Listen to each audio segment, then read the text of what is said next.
Good evening. Shalom, salam, peace. We're very glad you've joined us here at the United Church of Santa Fe for this very, very special evening. I'm the Reverend Talitha Arnold. I'm the pastor here at the United, and it is wonderful to see this sanctuary so filled. It is our sacred space, and so if you happen to have brought a cell phone into this sacred space, please take a moment, take it out, and turn it off completely. Just turn it off completely. That's one of our ground rules for when we come into the sacred space, just like we would come into any other synagogue, temple, mosque, church, to really let our time be focused on what we're about in this time, and also letting our neighbor do that. And also the people in the United Church of Santa Fe know that if a cell phone goes off, the minister stares at her feet for long periods of time, and you don't want that to happen today. Besides, we have two wonderful, wonderful visitors from Palestine and Israel who are offering their lives and their experience, their insights, their wisdom, and their souls and their hearts to all of us tonight. So this is one time we really want to be focused in on what we're about. So thank you for turning off your cell phones completely. Just a few housekeeping kinds of things. The restrooms are through the community room, the room that you just came in, and then you turn right at the plant. You'll see there's a big plant, green plant in there. You'll see the signs for the restrooms. Preferably no pictures tonight. We do have our wonderful videographer and social media coordinator, Elijah Marquez, assisted by Frank Wilbanks. And for those of you who are tuning in, they're the ones who are making all this magic happen, and also they'll be taking pictures for this evening as well. And this is part of a whole series that United Church of Santa Fe has tried to do over this last year to foster conversation and dialogue. We are part of the denomination known as the United Church of Christ, which is a progressive Christian understanding of how it is we can be people of faith and how it is we can build bridges with people of other traditions. Just as a way of introducing our two guests from Roots, I happen to have had the opportunity in 2019 to visit the Roots community in the West Bank. I had been going to Israel, Palestine, also Jordan and Iraq for the previous 4 years, sometimes doing refugee documentary work, sometimes on study tours, etc.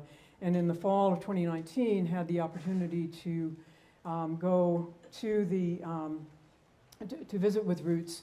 And ever since October 7th, but even before that, but especially after October 7th, with the events of that day and also then the events of the last year almost of war and destruction and violence, we as a congregation have been trying to figure out what would be the right response. And bringing the gentlemen from Roots to Santa Fe to share their story, to share their vision, to share their experience, it seemed like a very appropriate thing to do, to continue conversations and help us understand one another.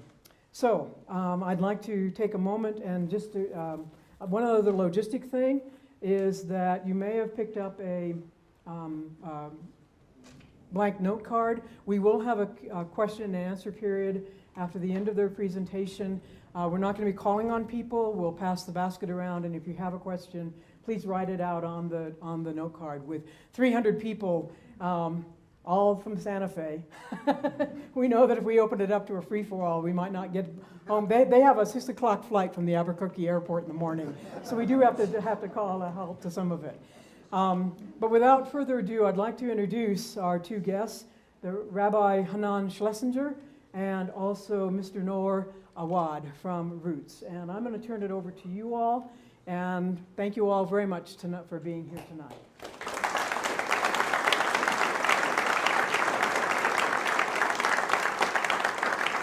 Thank you all of you for joining us here tonight. Thank you for coming. Despite, or perhaps because of the death and destruction, the killing in the present war between Israel and Hamas, Noor and I are here this evening to offer solutions. Social, spiritual, educational, and also political solutions.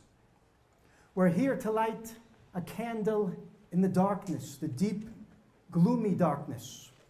We're not here to point out the dark. We're not here to criticize or to accuse. We're here to show a way forward.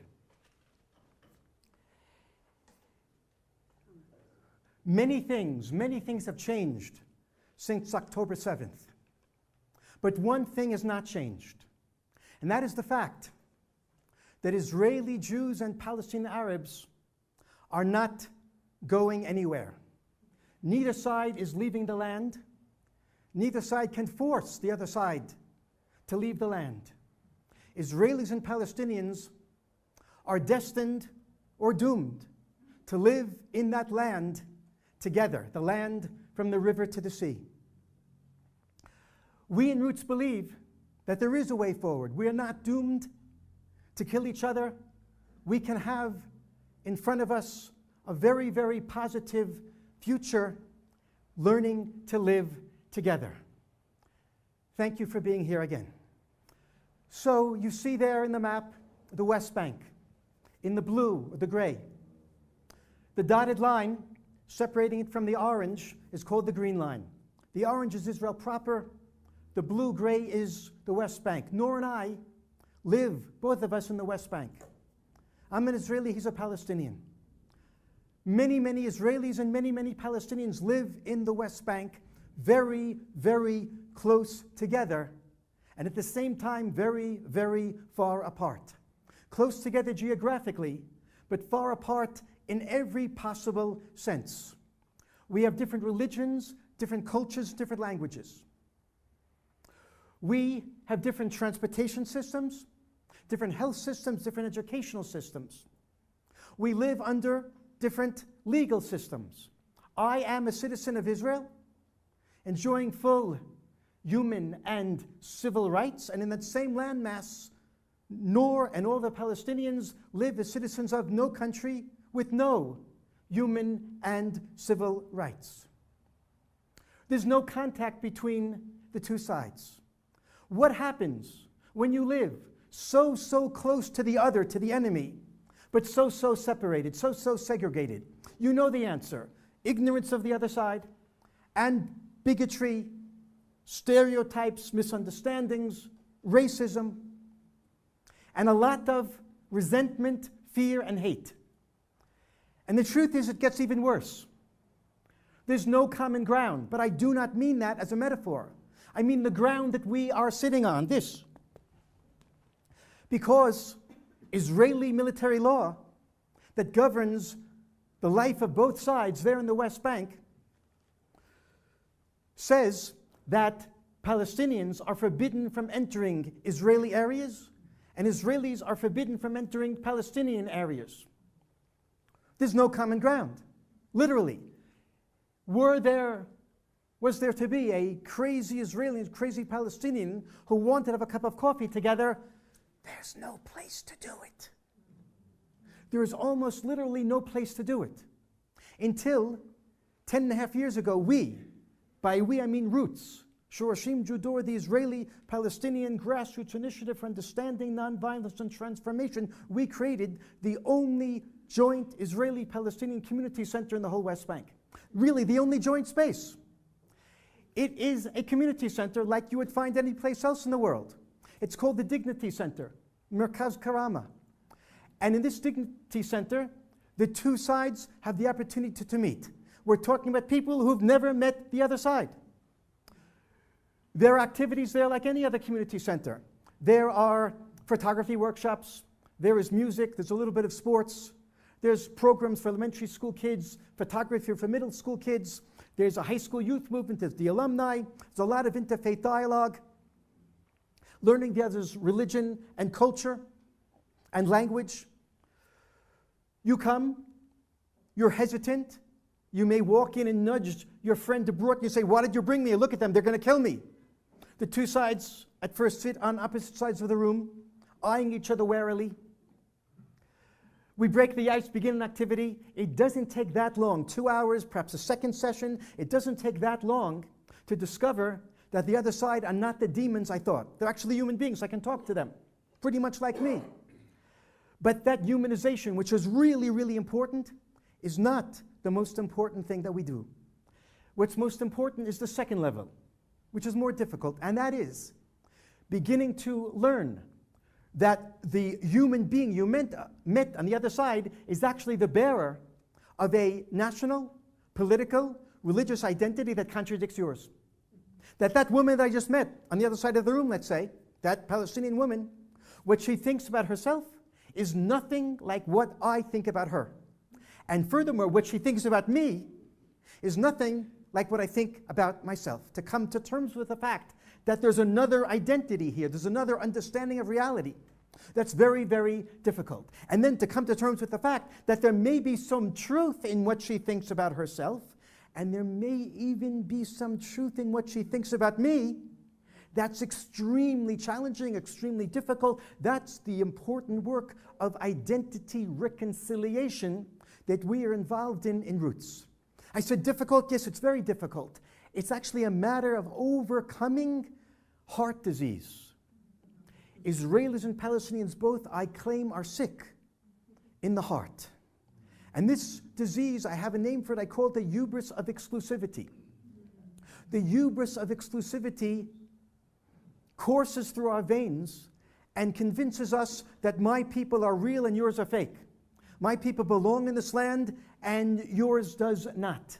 In the activities of Roots, in the Dignity Center, not always and not immediately, but slowly, gradually, a little bit, people begin to heal from the hubris of exclusivity and move towards a place of the humility of multiplicity. But it's really, really hard work. We're going to see now a 2-minute clip from a trailer of a movie from the first 2 years of the work of Roots. You'll see our Dignity Center, and you'll see they are the founder of Roots, who originally, a Palestinian founder, originally was intending to found the Palestinian Center for Non-Violence. Ali Abu Awad.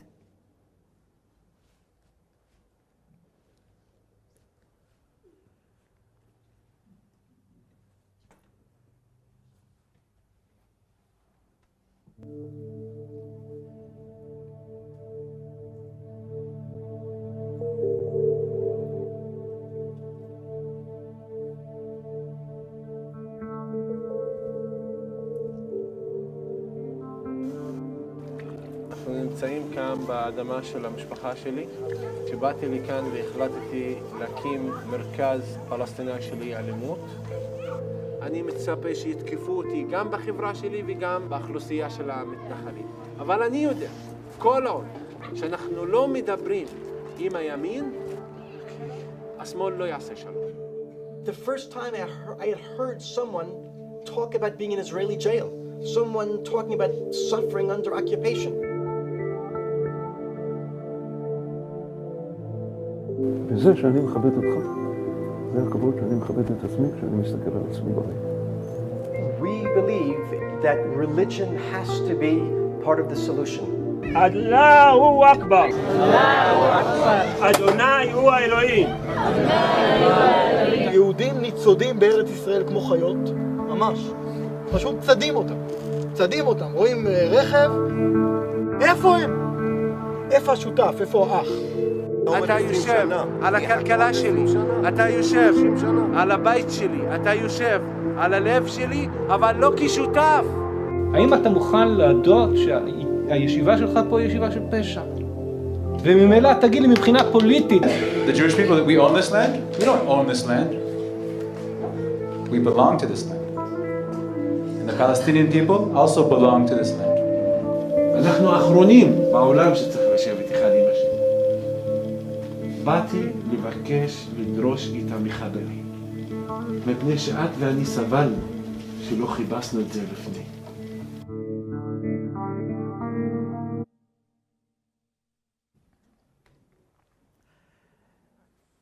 I'm Rabbi Hanan Schlesinger.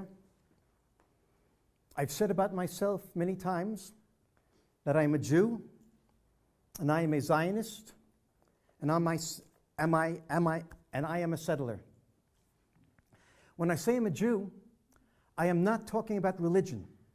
I'm a religious Jew, But Jew comes before the adjective religion, religious. When I say I'm a Jew, I mean a member of the Jewish people. What does it mean, Jewish people? It means an extended family. We began back in chapter 12 of Genesis. Abram and Sarah, their children, they had children, their children had children, grandchildren. They became an extended family, a tribe.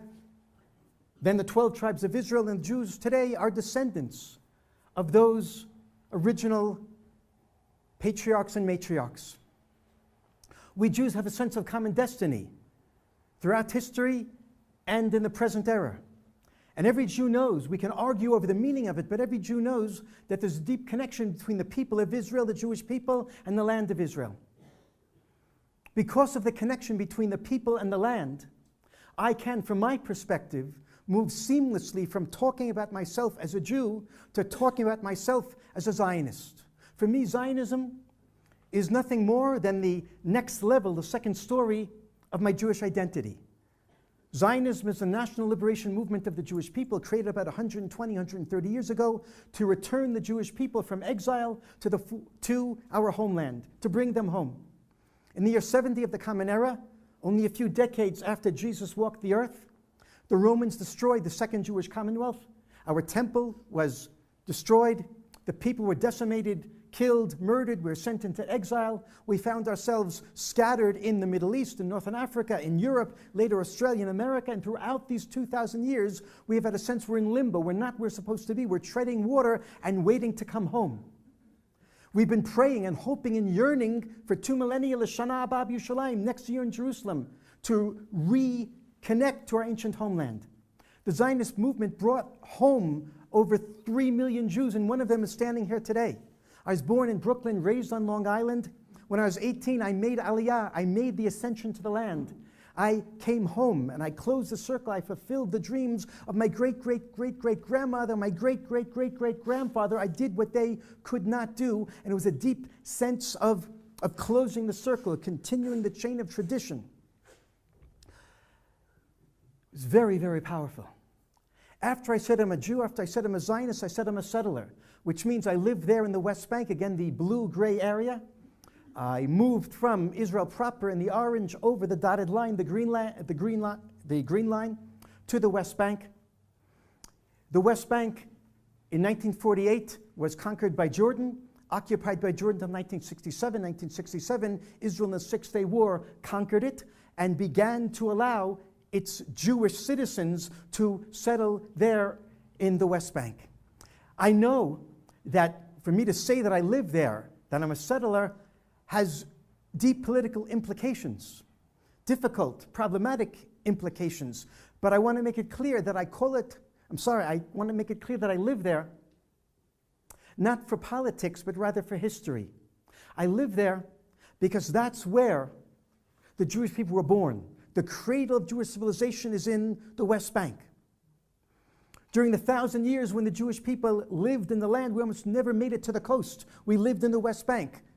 85% of the Bible, the Jewish Bible, was written in the West Bank. The West Bank is where you can open up the pages of Genesis and read the verses and walk in the footsteps of Abraham and Sarah, of Jacob, of Isaac. It's where you can walk in the footsteps of Joshua and of all the kings. It's where Jewish history comes alive. It's where you feel the connection to tradition. And for the same reason that I live there, because of history, I usually don't call it the West Bank. That's a modern political term. I call it Judean Samaria. And it sounds to many like I'm making a political statement when I call it that, but I'm actually making a historical statement. I call it Judean Samaria because that's what the Jewish people have called it for the past 2,500 years. Samaria is the land north of Jerusalem, and south of Jerusalem, where I live today, is Judea, where the tribe of Judah inherited. So I live there because of that chain of tradition. And for me, my life there is extremely meaningful and powerful. And then about 10.5 years ago, I began to learn that in a certain sense, I don't really know what I'm talking about. And I don't mean that everything I just said was a lie, but I do mean that everything I just said was only half of the truth. But for 34 years of my life, I thought that it was the only truth. You see, for all those years, I'd lived there in Judea and Samaria, and I'd never met a Palestinian. The Palestinians actually didn't exist for me. They were invisible, or I was blind. They were like the gray, drab scenery that passes in the background of the movie, my movie, the Jewish movie, and they're not part of the plot. You can safely ignore them. I lived as if there's only one story in that land. When I began to meet my Palestinian neighbors 10.5 years ago, I gradually learned that there's another story in that land. There's another people in that land. There's another reality in that land. And today I believe if you mistake half of the truth for the whole truth, then you're very, very close to falsehood. And that's not a place that I want to be any longer. So 10.5 years ago, I'm driving in my car in Judea, where I live. The area is called Gush Etzion, between Bethlehem and Hebron. I have with me in the car two Protestant pastors, evangelicals from the US, Bob and Kevin. They are friends of mine. They believe in the same Bible that we Jews believe in. They read Isaiah, they read Jeremiah, they read Zechariah. They knew of the prophecy of the return of the sons and daughters of the land, the Israelites, after long, hard exile. They believed it was happening today like I believe. They asked me to show it to them so they can feel it. So I drove them around so we can see everything. The roads we paved and the forests we planted and the buildings, the settlements, the towns, the institutions that we've constructed. With great pride, we drove from place to place. I saw a hitchhiker on the side of the road, picked him up. Another hitchhiker a few minutes later picked him up as well. The two young men asked to get out of the car. I stopped, started to drive again. And then the pastor from Dallas, Bob Roberts, said to me the following words: Hanan, that was great. You just taught us a lesson in Jewish ethics. In Texas, no one picks up hitchhikers. Thank you very much. So I said to Bob, you know, it's not just me. Around here, we all pick up hitchhikers. We have a common vision. We trust each other. And just like everyone else, I do my best to pick up every person who puts out his finger for a ride. And by the time I finished that sentence, I realized that I was lying. I was lying to Bob and Kevin, and even worse, I was lying to myself. I said, and I believed, that I do my best to pick up every person. Not true. I did my best to pick up every Jew. I had never, ever picked up a Palestinian, and apparently I didn't know that I'd never picked up a Palestinian. They didn't exist for me. And it dawned on me that either I don't see the Palestinians or I don't see them as human beings. And that's a blemish. That's a problem inside me. So I said to those two pastors, it was like confession. And I took upon myself at that moment to do something about it. That means to find a way to turn the Palestinians into human beings. In my eyes, the way to do that is to meet them. So my journey began. It wasn't easy. It was very difficult at the beginning. I finally got an invitation to meet some Palestinians. It is now the last Wednesday of January 2014. I'm sitting in my living room, afternoon. I get up from the sofa, walk to the front door, put my hand on the doorknob, open it, put one foot over the threshold, begin to walk out, and my wife says, "Where are you going?" So I said, "I'm going to meet Palestinians." And that's when all hell broke loose. So she starts to scream, "What do you mean, meet Palestinians? They'll kill you." And I came back in, approached my wife. I saw the absolute terror in her eyes. She begged me not to go. But I knew that I had to do this.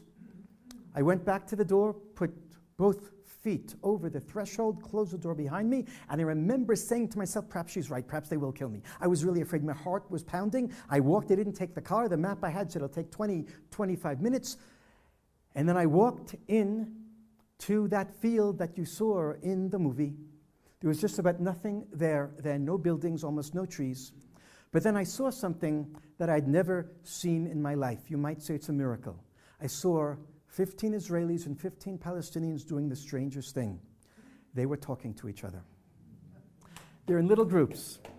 2 here, 3 over here, and then I saw a Palestinian woman who's standing alone. She's not talking to anyone. She's dressed in brown from head to toe. Only her face is visible. She's clearly an observant Muslim. I walked right up and I said hello in English. She said hello back to me. We talked for a minute. And then I said to her, I can't believe I'm talking to you because we don't talk. I'm sorry, I said, I can't believe I'm talking to you because I've never talked to Palestinians. And she responded and said, I can't believe I'm talking to you because we don't talk to Israeli settlers. I had no idea why she said that. In any case, she kept talking. It seemed to be fine. The conversation was short because her son walked over and she introduces me. She told me his name is Yazin and he's 17 years old. So Yazin and I shake hands. I ask him where he's from. We talk. I see that he's wearing a windbreaker. And on the jacket are 3 words in the English language, seeds of peace. Anyone here know what seeds of peace is? Very few. 4, 5, 6, 7. I had no idea what seeds of peace is. But I looked at the jacket, it has the word peace on it. And I looked at Yazin, he's a Palestinian. And I said to myself, this can't be. Why would a Palestinian wear a jacket that says peace? They don't know anything about peace. Half jokingly, I said to Yazin, what's this seeds of peace thing? I thought he'd say, I don't know, someone gave me the jacket. No. He told me that Seeds of Peace is the name of a summer camp in Maine, USA. It takes Palestinian kids and Israeli kids out of the conflict zone for a summer of recreation and reconciliation. He said he spent the whole past summer in the camp. He had a great time, met Israeli kids, now they're friends on Facebook. And he told me he was so changed by meeting Israelis that now he wants to spend some of his life building bridges of peace between our two peoples. And I remember listening to Yazin and not knowing if I can believe what he's saying, because it contradicted everything that I knew to be true. And you can say that Yazin and his mother Tzadia were the first 2 Palestinians that began the process of unsettling me. His father walks over. Jamal's a stocky guy. We shake hands. He asked me where you're from. I said, Alon Shvut in Gush Etzion. Jamal, I said, where are you from? Beit Umar, he said. And I had half of a heart attack. He's from Beit Umar. His son and his wife, they're from Beit Umar. I know Beit Umar. It's a Palestinian city, 23,000 Palestinians, 8-minute drive down the road from where I live going south. I've driven on that road hundreds, perhaps thousands of times. Once I was ambushed in the middle of the night. Another time, middle of the day, with my kids in the car and my wife. The rocks are coming from this side and that side. The windshield is breaking, the front and the back. The car is shaking. Everyone is screaming. I have a friend who was murdered there, right outside Beit Umar, a doctor coming home from the hospital late at night. So I know the people in Beit Umar, they're dangerous. Now it turns out I'm talking to this family. It was not the easiest thing in the world for me. Jamal starts telling me how he got to this gathering, Israelis and Palestinians. He said, Hanan, you know, in Beit Umar there's no Jews. Okay. But Hanan, there are the Jewish soldiers, he said, who guard the entrance to the city. They prevent us from going in and out freely, make life miserable for us. We hate them.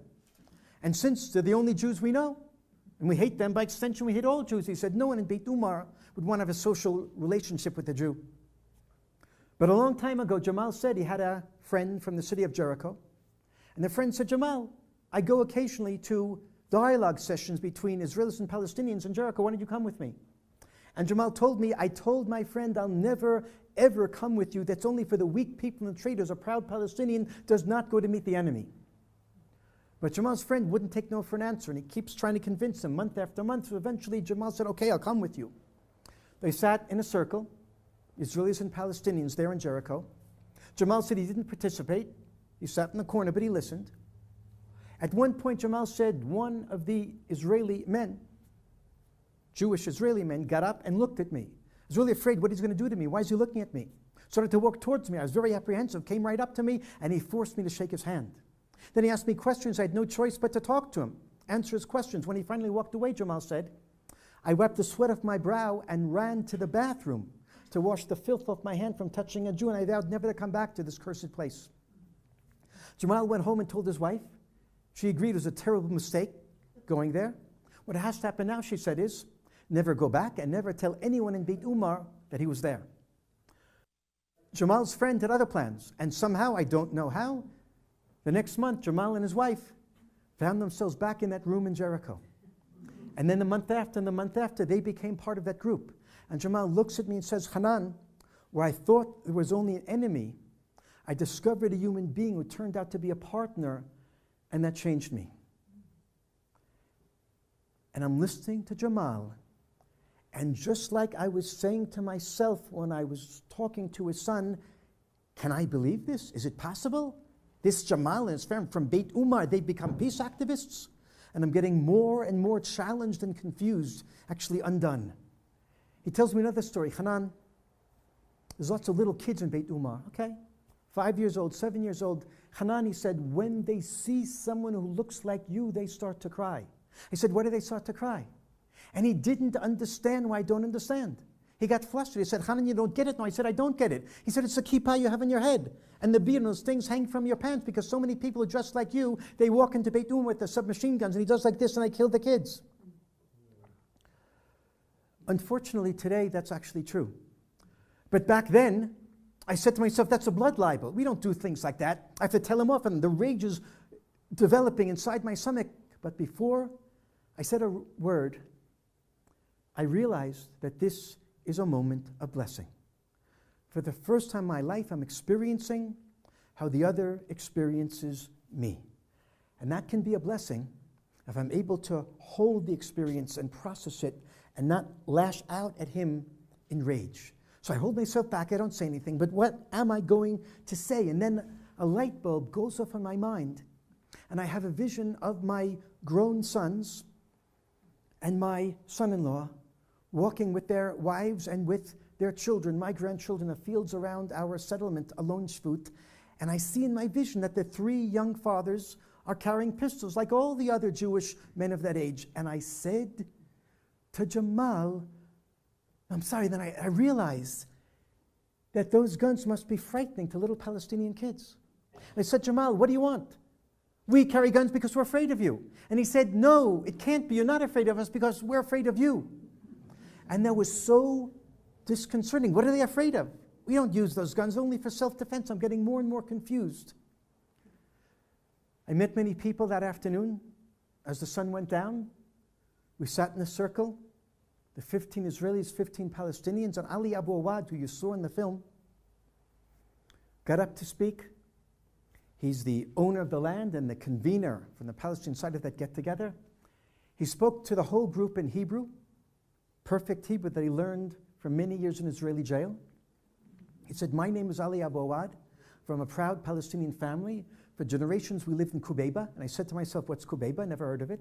He said, in 1948, during the war, we were forced out of our village, and later the Israelis turned Kubeba into Lachish. I said to myself, yeah, I know where Lachish is, half-hour drive from my house, going going towards the sea.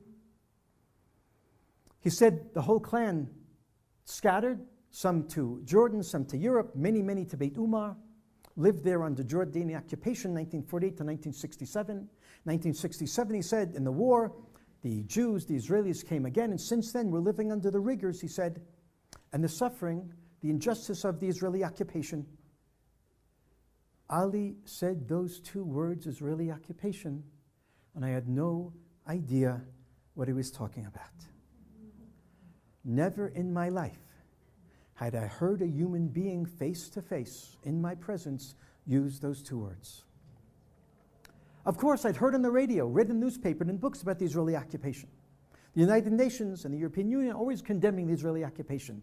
But I never had stopped to think where this could be. Because when I drive in the roads of Samaria, when I walk in the fields of Judea, I don't see occupation. I see the return of the Jewish people to our ancient homeland after 2,000 years of exile. What could be more righteous than that? But Ali now is telling us about living under occupation, about suffering without human rights. He talks about the first Intifada, the first Palestinian uprising. He said his mother was a leader, giving out pamphlets on organizing strikes. He said the Israeli soldiers, that means my soldiers, came into his house in the middle of the night and beat her up. And then a second and a third time, they took her to jail for 6 years, he said. And then he was carted off, he said, and sentenced to 10 years in Israeli jail and never told the charges in the secret file against him. I want to get up and say, Ali, you're a liar. We don't do things like that. You're making it up. But I didn't get up to say he's a liar because he wasn't trying to convince us of anything. He was just telling the story of his life. And I went home that day completely undone. How could he say things like that? He said he's fighting for Palestinian freedom. Where's Palestine? I said to myself. I'm going over what I heard and what I learned that day, getting more and more confused. I'm pacing back and forth in my study, feeling so nauseous I have to bend down and pick my stomach back in, put it in. What's going on? I couldn't go on any longer, and I knew this wasn't going to be resolved by books. I went back to the same place that I first met Ali and Jamal and others, started to talk to Ali. Jamal joined us, other Israelis joined us. We were 3 and 3, and then 5 and 5. The weeks went by, we were 10 and 10, and we grew and we grew. What we did, we sat around once a week to the wee hours of the night, in the summer and the winter. One word that describes what we did is stories. Stories. We told stories and listened to stories. The Palestinians told us the stories of who they are, of connection to the land, of suffering, of resistance. Told us of their aspirations. It was very, very hard for us Jews to listen. And we Jews told them the stories of our 3,000-year-old connection to the land.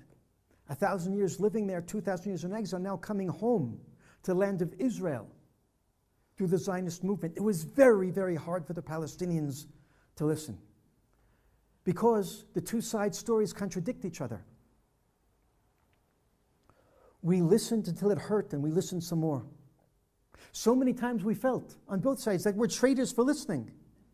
We want to run away or object. It can't be what you're saying. But by and large, we didn't run away. We didn't object. We listened. We went home and thought about what we heard. Could it be? Could there be any truth in it? We came back the next week and asked questions. They clarified, explained more. And then we had the chance to tell our stories. And they listened till it hurt. Very, very difficult to listen. We created the Roots movement. Roots, Shorashim Judur, the Israeli-Palestinian grassroots initiative for understanding nonviolence and transformation. The piece of land we're meeting on, we turned into the community center, the Dignity Center. Thousands of people have joined us in different programs over the course of these 10.5 years. Here's a little bit of what we learned. Most Palestinians, not all, but most Palestinians go to sleep at night dreaming that the Jewish people will disappear from that land tomorrow because they know that the Jews don't belong. And just like the French were thrown out of Algeria by the indigenous people, so the Palestinians believe eventually, if they hold on long enough, the Jews will understand they don't belong and will leave. It was very hard for us Jews to hear that that's what many Palestinians believe. But you know what? We Jews had to admit that we go to sleep at night with the exact same dream, that the Palestinians will disappear tomorrow because they'll learn they don't belong. We'll hold on strong enough, make it difficult for them, and eventually they'll leave. 5 years, 10 years, 50 years, 100 years. Because we Jews know they don't belong. It's our land, not theirs. But the Palestinians said to us Jews, but we have no other place to go. And we Jews said to the Palestinians, but we have no other place to go. And you hear the other side stories on both sides of belonging to the land, of connection again and again and again, and you begin to realize that really no one's going anywhere. Both sides are there to stay. And it fries your brain because you realize you've been living your life on the basis of an illusion that eventually we will be here, whoever we is, without them. But it's not going to happen. And you have to reconfigure what you think about the past, the present, and especially the future. The future is both sides together, either killing each other or living in harmony. But it's not one side without the other. And that's very hard to digest. It contradicts the hubris of exclusivity. We also learned that most Israelis and most Palestinians construct their identities upon the erasure of the other side's identity. Both sides are certain they can tell the other side who they are. You know what the Israelis say about the Palestinians? They say Palestinian, you know there's no such thing. It's a made-up identity. Never was a Palestinian state, you're just Arab. So go back to Saudi Arabia you came from. Why did you come to take our land? And what do the Palestinians say to the Israeli Jews? They say, Jew, nice, the Quran greatly respects Judaism, but it's a faith. It's a religion. It's not a people, not a nation. You don't need land, so go back to Russia you came from. Why did you come to take our land? But after you listen to the side stories again and again and again, you realize you know nothing about who they are. You can't tell them who they are. You have to listen and let them tell who they are, and they may listen when you tell who you are. We listened and we listened and we listened, and we came to the place that Ali Abu Awad, our Palestinian founder, describes as two truths in one heart. We have to find a way to fit two truths into one heart. That's the only way to fit two people peaceably into one land. To say that differently, the words of my mentor, Rabbi Brad Hirschfeld, you don't have to be wrong for me to be right. I don't have to spend all my energy proving that you're wrong, because it's not a zero-sum game. You can be right and I can be right. But that's really hard. It's really hard to accept that it doesn't take away from my identity and my connection to the land and my glorious heritage to admit that you also have a glorious heritage and you also belong to land. You also are true and legitimate. This is the transformation that we talk about in the tagline of our organization: understanding nonviolence and transformation, expanding your heart and your soul, not to contradict your own identity, but to undo the hubris of exclusivity and find room in your heart, not just for your people's identity, but for the other side's humanity and the other side's identity in belonging to the land. 4 points that will summarize the operative conclusions we've come to. Number one, there is such a thing as the Palestinian people. That's really hard for Israelis to accept. And the corollary of that is, there is such a thing as the Jewish people. That's really hard for Palestinians to accept. Second point, there is such a thing as the land of Palestine. That's really hard for Israelis to accept. Corollary, there is such a thing as the land of Israel. That's really hard for Palestinians to accept.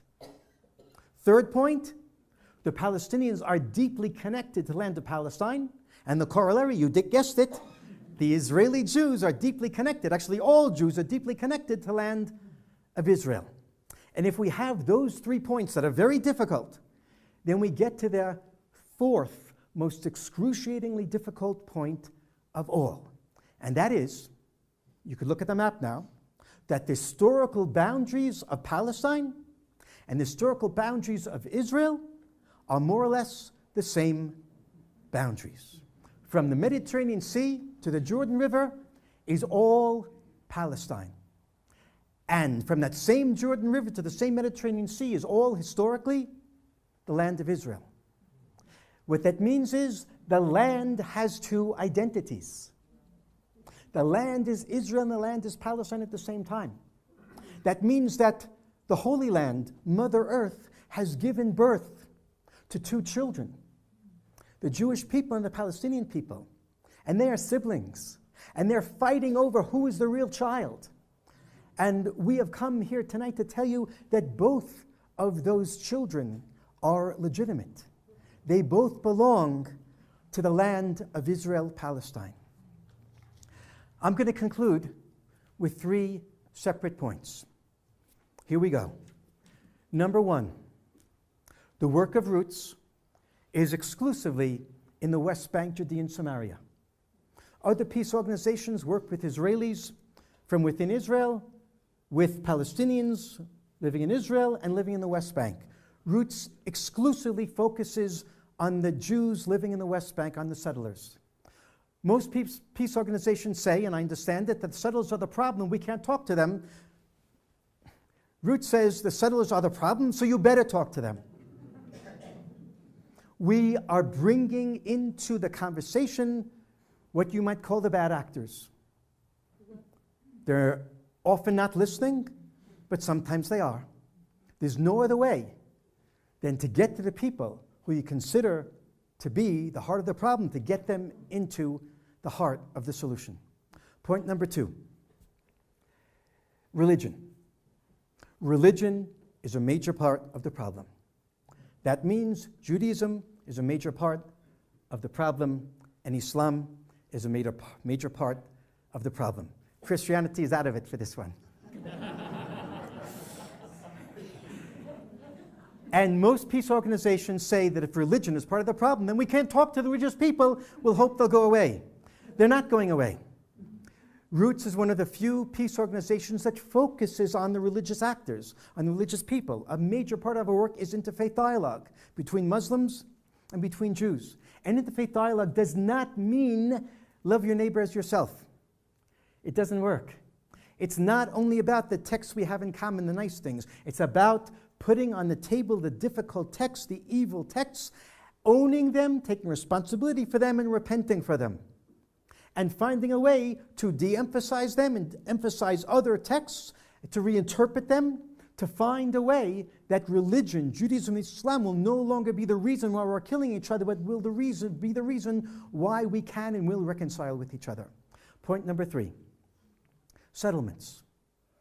You heard me say that Roots greatly honors the connection of the Palestinian people to the whole land, from the river to the sea, whether it's Israel proper or the West Bank. Palestinians certainly should have the right to live wherever they want in their homeland. And you also heard me say,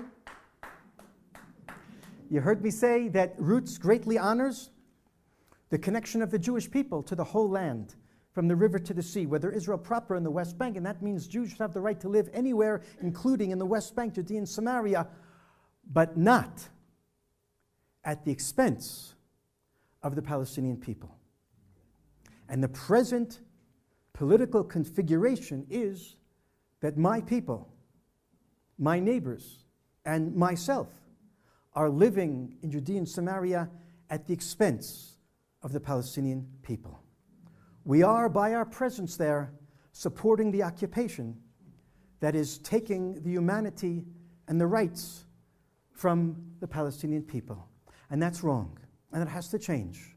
And a good part of the work of Roots, not the only part of it, a good part of it, is helping my neighbors, the settlers, the religious Jews in the West Bank, Judea and Samaria, to see the injustice, to see that our presence and the way we're expressing our identity is trampling the rights of the Palestinian people. I will conclude by saying that we in Roots believe that we are setting down the human groundwork for a future political settlement that grants dignity, equality, freedom, human rights, and security to both sides in that little sliver of land that we both call home. Thank you.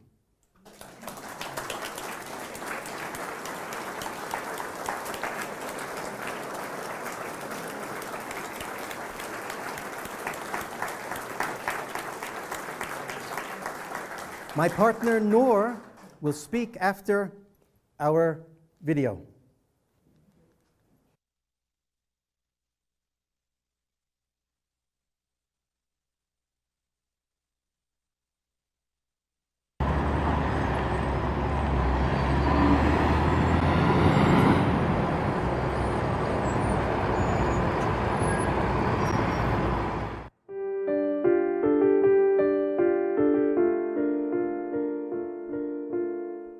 مرحبا، اسمي خالد أبو عواد من قرية بيت أمار فلسطين. שלום, אני הדסה פרומן מתקוע, אשתו של הרב מנחם פרומן, זיכרונו לברכה. My name is Nadine, I am from Bethlehem. Shalom, my name is Shaul, I live in Tekoa. Hi, I'm Bilal, I'm from Beit Umar. My name is Rabbi Hanan Schlesinger, and I live in Alon Shvut. 4 years ago, here in our family land, Roots start. Roots is a partnership between people from both sides. People who believe in non-violence, dignity and equality between our people. Dignity for me is when you respect the other one, when you give him the space for his life, when you respect his opinion, his culture. This is the dignity, and it's very important for us, the Middle East people. We try here to give another picture to the people in order to increase the hope inside them.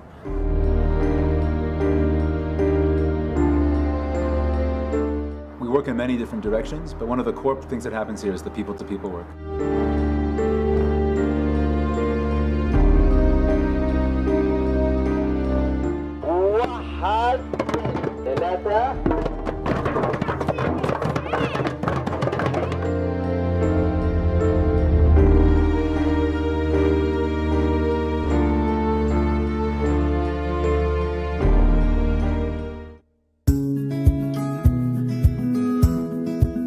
Years ago, nobody could imagine a space where Israeli and Palestinian youth from the West Bank could meet each other and work together on building a better future.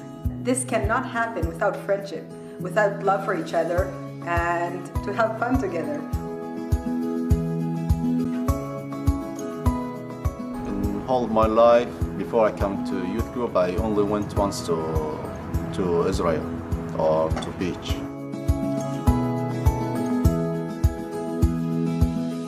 It was very emotional to go with each other because I never imagined that I would go to beach with an Israelis, you know.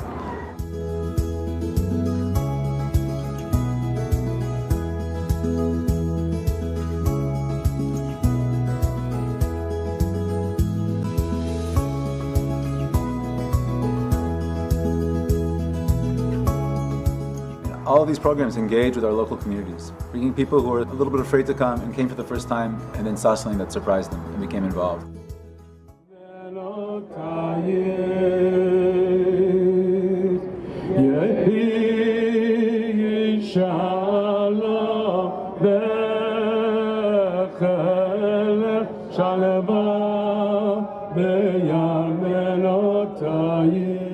אנחנו פה עומדים כולנו בכאב גדול. והשאלה היא איך גורמים לזה שזה לא יהיה עוד פעם ולא נעמוד פה באותו בכי. It was so important when Roots went to Etzion Junction, you know, to protest against the violence in Douma. And both Palestinians and Israelis should condemn violence and should stand with each other against violence and should show the people, the world, and also the extremists on both sides that there are Palestinians who are against violence and they are protesting and they are saying no violence in my name. And also Israelis who are saying the same thing.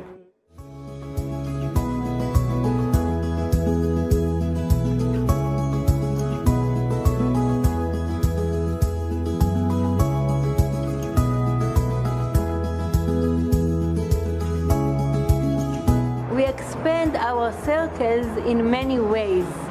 I travel and speak all over Israel, in the radio, in the television, and a lot of meeting with young people.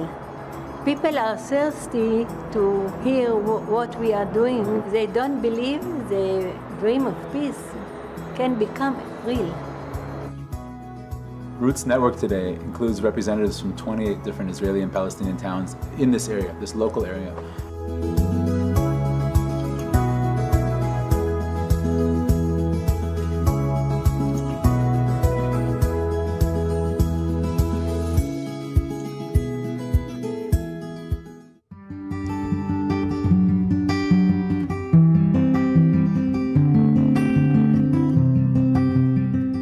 Roots has created a miracle, an expanding island of sanity, a veritable Garden of Eden, in a land full with so much ignorance of the other, prejudice, stereotypes, and fear. We are beginning to bring a little bit of healing, deep recognition of the other's belonging to this land, preparing the ground for a future of coexistence, human rights, dignity, and mutual recognition. We need your help. We ask you to join us and join the thousands of people around the globe who are supporting Roots. Instead of exporting the Palestinian-Israeli conflict to the four corners of the globe, help us to export recognition and respect. Thank you very much.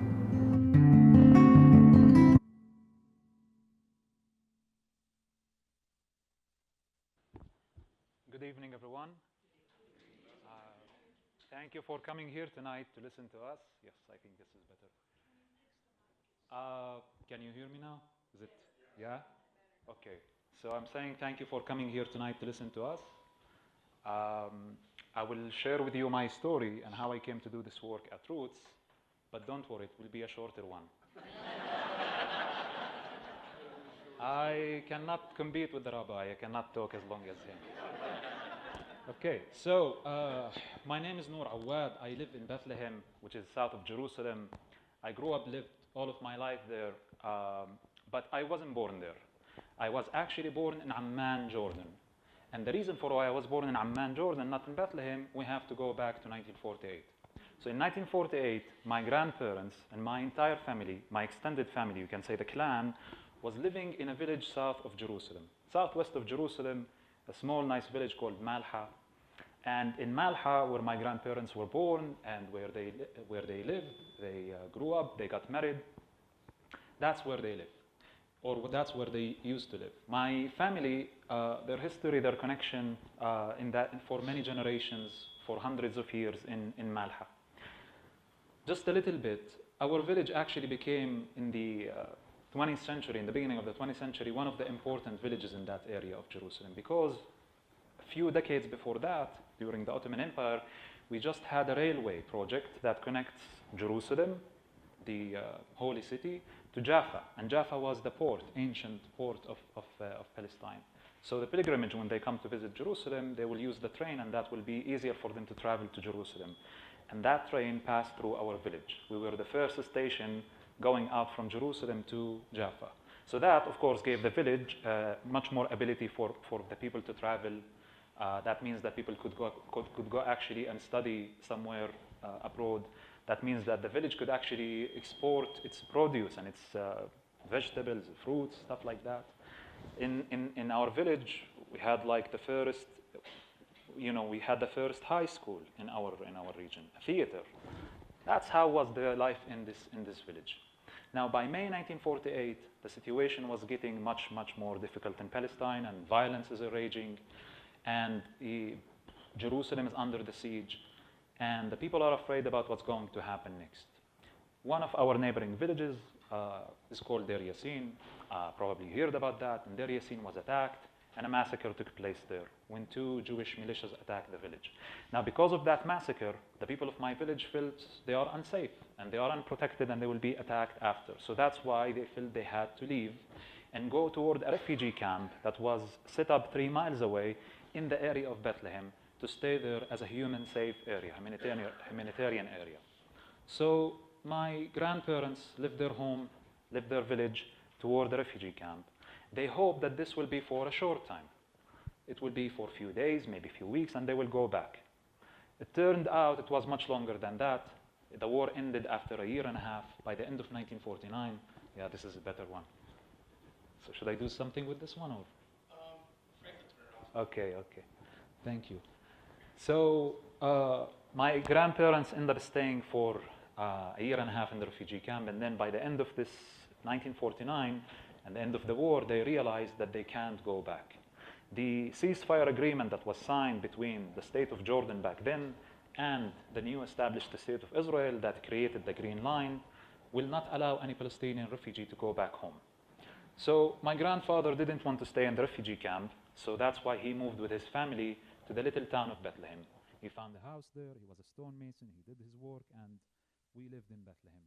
My parents were born in Bethlehem, and they lived there during the Jordanian occupation. And after 1967, they found themselves under the Israeli occupation. And at some point, my father felt he has no hope.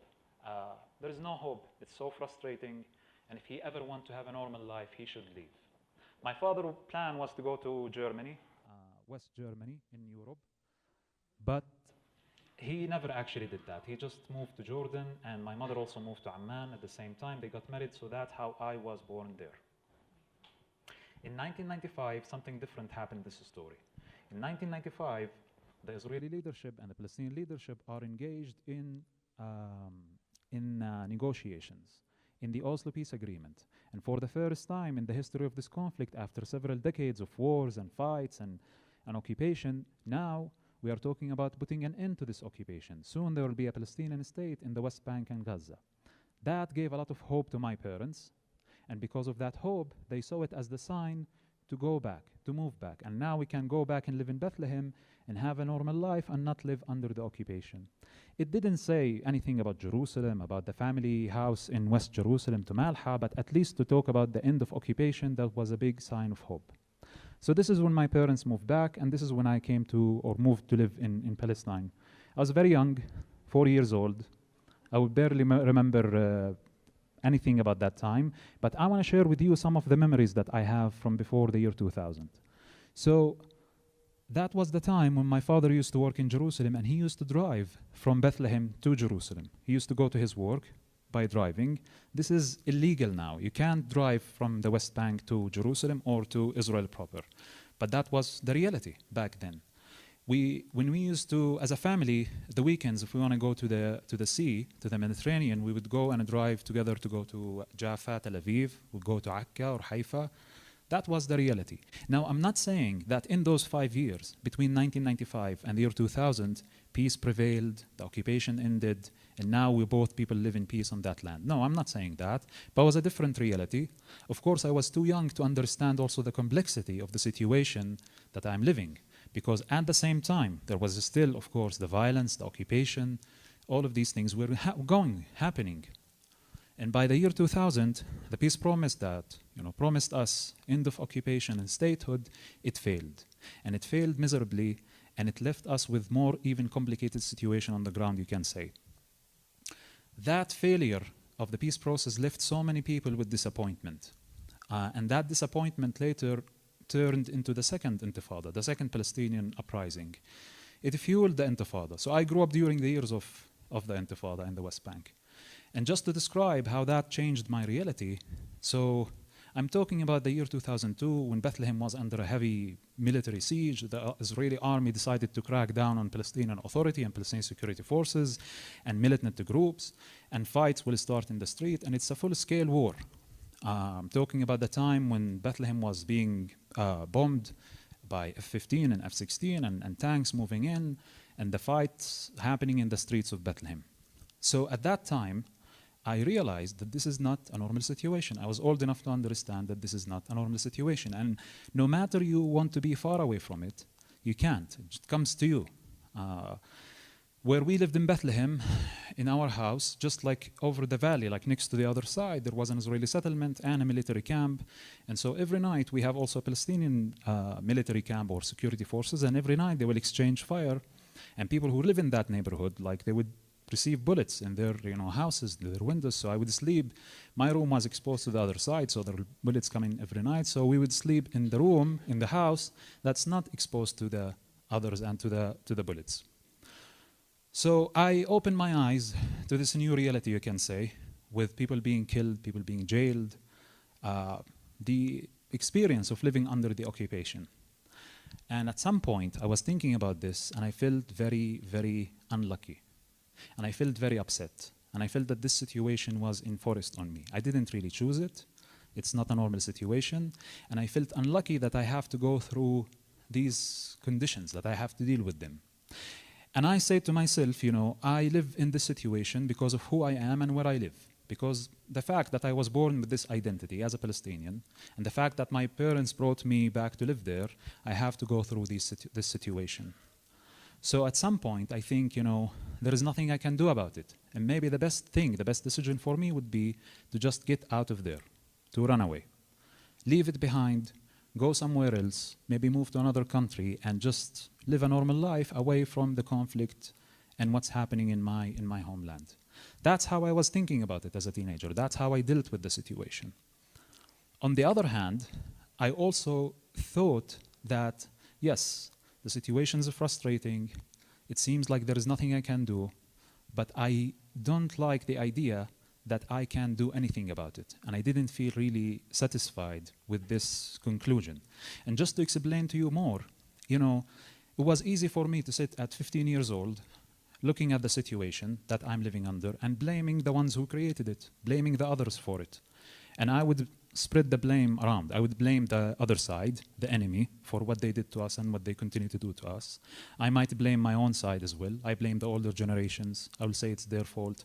I blame the leadership. But at the end of the day, after I'm done with all of the blaming, now we are living in this situation. What can I do about it? That's a question that I could not run away from it. Whether I like it or not, this is the situation that I have found myself in, and I have to do something about it. Now, if you are a Palestinian like me living in the West Bank, in those years, in these conditions, it doesn't take you a very long time to understand from a very young age that the number one reason that makes our life complicated there, that takes our national rights and takes our political rights, and also sometimes or many times our basic human rights, is the reality of occupation. The fact that our life is controlled by another people, by another nation.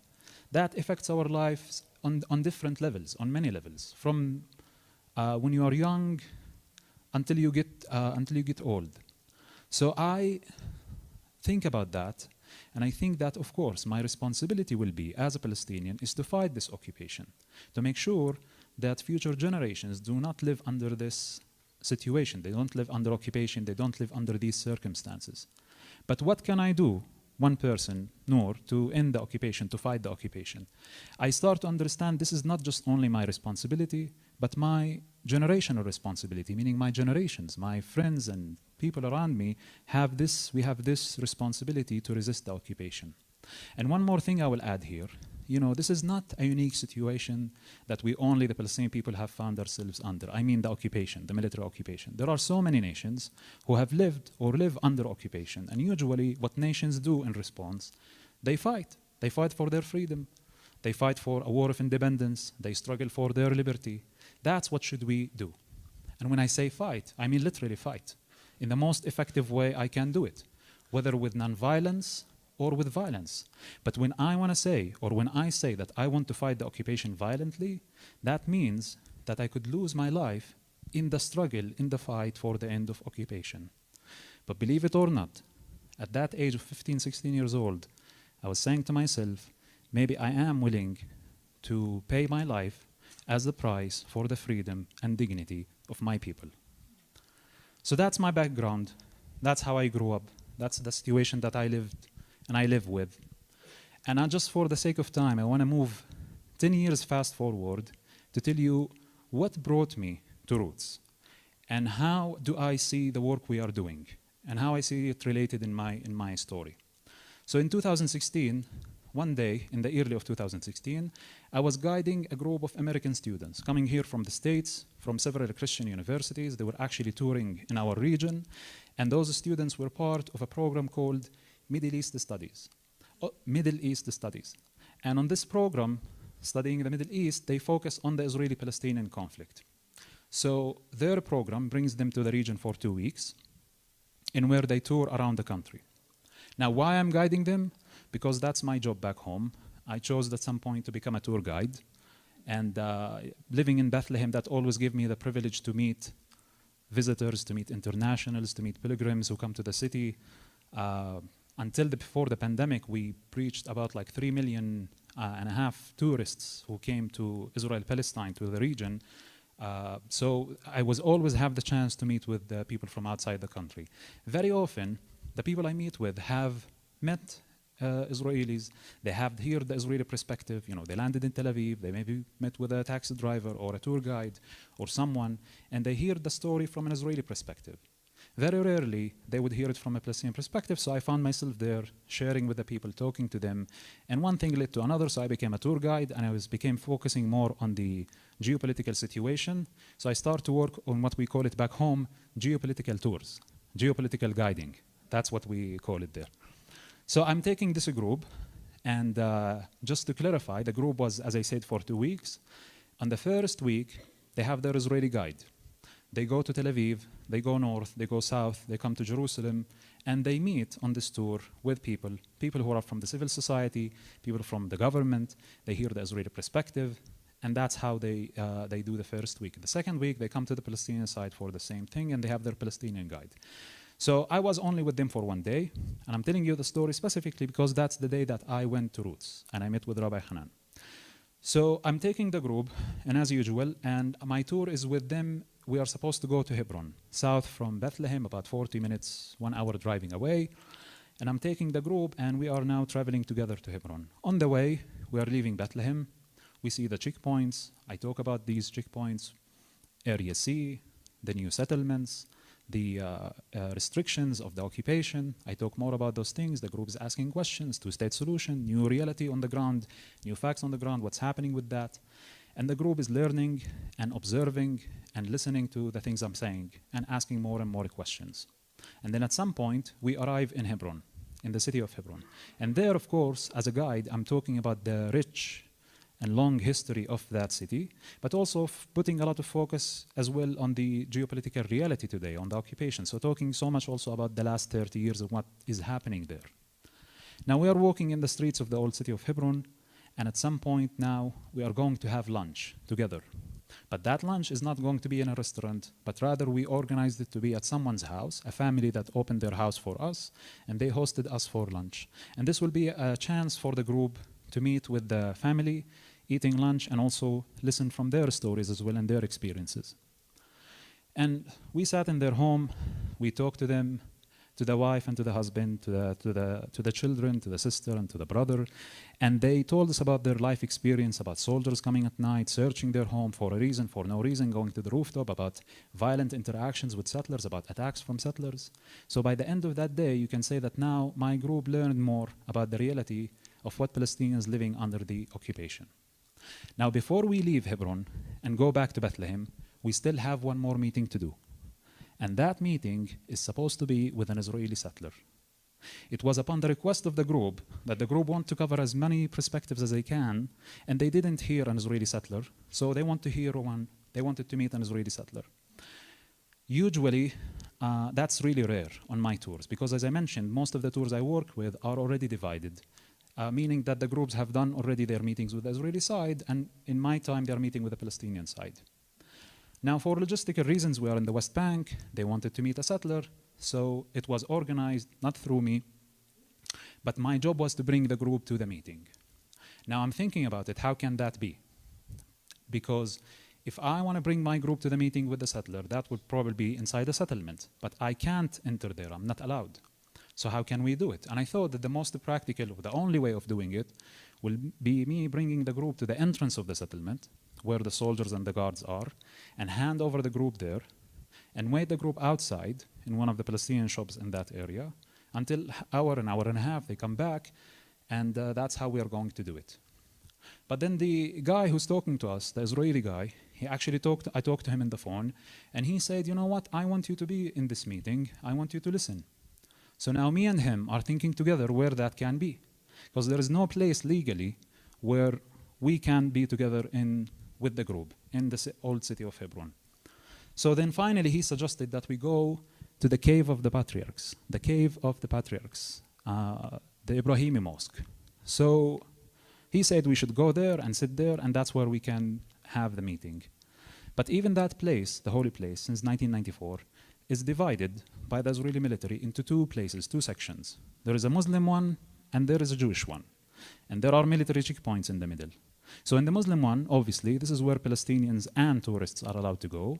And in the Jewish one, this is where Israelis and tourists are allowed to go. So Israelis will not be allowed to come to the Palestinian one, and Palestinians will not be allowed to come to the Israeli one. And he wanted us to go to the Jewish side. So I told him, how can we do it? He said, you know, don't worry. I know some of the soldiers down at the checkpoint.